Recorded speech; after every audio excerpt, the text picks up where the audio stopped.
ناظرین، drama serial خمار کی نیکسٹ ایپیسوڈ میں آپ دیکھیں گے کہ بہت سارے چہرے بے نقاب ہونے والے ہیں۔ ناصر کے پاس اب وقت بہت کم رہ گیا ہے۔ وہ حریم کو کال کر کے اس سے معافی مانگے گا اور اس سے کہے گا کہ میں نے تمہارے ساتھ بہت برا کیا ہے، اب میں بہت زیادہ تکلیف میں ہوں، مجھے معاف کر دو، میں نے تمہارے اور فائز کے درمیان درار ڈالی ہے، میں تم دونوں کا مجرم ہوں۔ تب حریم اس سے کہتی ہے کہ اب تمہارے معافی مانگنے سے کیا ہوگا، میرے دامن پر لگے بدنامی اور بد کرداری کے داغ تو نہیں دھل سکتے، میں نے تو ویسے بھی اپنا معاملہ اللہ پر چھوڑ دیا ہے۔ دوسری طرف کہکشاں بیگم، جو ابھی تک دولت کے خمار میں اتنی بے عزتی اور بدنامی کے بعد بھی اس کے سر سے دولت کا خمار نہیں اترا، وہ ابھی تک ویسی کی ویسی ہی ہے۔ اور کہکشاں بیگم لائبہ کو سمجھانے کی کوشش کرتی ہے اور کہتی ہے کہ ایک خوشحال اور اچھی زندگی گزارنے کے لیے انسان پیسے کے بغیر کوئی بھی اپنی خوشی نہیں خرید سکتا، اور تمہیں دینے کے لیے وقاص کے پاس کچھ بھی نہیں ہے۔ لائبہ اپنی ماں سے کہتی ہے کہ مجھے آج تک آپ کی کوئی بات سمجھ نہیں آئی کہ آپ کیوں اتنا پیسے کے پیچھے بھاگتی ہیں،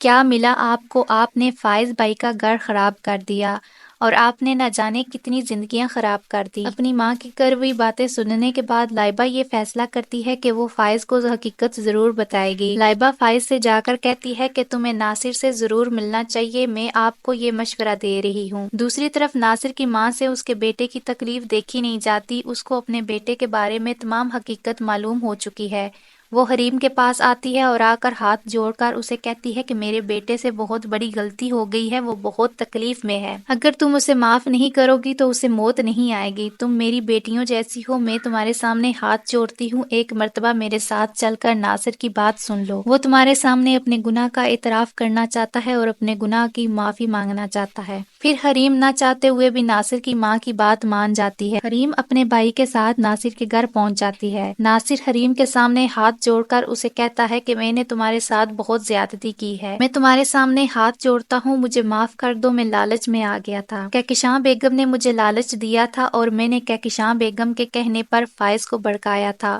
اور تمہارے خلاف اسے جھوٹی کہانیاں سنائیں اور اس کو جھوٹی باتوں پر یقین کرنے پر مجبور کر دیا، اور میں کہکشاں بیگم سے اس وعدے پر پیسے لیتا رہا کہ میں تمہاری اور فائز کی طلاق کروا دوں گا۔ جب ناصر یہ ساری باتیں کر رہا ہوتا ہے تو فائز بھی وہاں پہنچ جاتا ہے اور یہ تمام باتیں سن لیتا ہے۔ یہ سب سن کر فائز پر قیامت ٹوٹ پڑتی ہے، وہ کبھی سوچ بھی نہیں سکتا تھا کہ اس کی اپنی سگی ماں اس کے ساتھ ایسا کیسے کر سکتی ہے۔ ناصر حریم سے کہہ رہا ہوتا ہے میں کہکشاں بیگم کے ساتھ مل کر سازشیں کرتا رہا، تمہاری اور فائز کی زندگی میں زہر گھولتا رہا، اور کہکشاں بیگم کے کہنے پر ہی میں نے تمہیں بلیک میل کیا اور تم سے پیسے بھی لیتا رہا۔ حریم ناصر سے ملنے کے بعد جب کمرے سے باہر نکلتی ہے تو کمرے کے باہر فائز بھی کھڑا ہوتا ہے، تو فائز بہت زیادہ پریشان لگ رہا ہوتا ہے، اسے بھی اب حقیقت معلوم ہو چکی ہوتی ہے کہ حریم بالکل بے قصور تھی، سارا قصور تو اس کی اپنی ماں کا تھا، لیکن فائز نے حریم کے ساتھ بہت زیادتی کی تھی، اس کی کسی بات پر بھی یقین نہیں کیا تھا۔ فائز گھر آ کر اپنی ماں سے کہتا ہے کہ میں آپ کی بہت زیادہ عزت کرتا تھا، لیکن اب آپ میری نظروں میں اس قدر گر چکی ہیں کہ ساری زندگی میں چاہوں بھی تو آپ کی عزت نہیں کر سکتا، اور اس وقت شاید کہکشاں بیگم کا غرور ٹوٹے گا۔ اب آگے دیکھیں گے کہ کیا ہوگا۔ مزید اچھی ویڈیوز دیکھنے کے لیے ہمارے چینل کو سبسکرائب کر لیں اور ساتھ لگے بیل آئیکن کو لازمی دبا دیں۔ شکریہ۔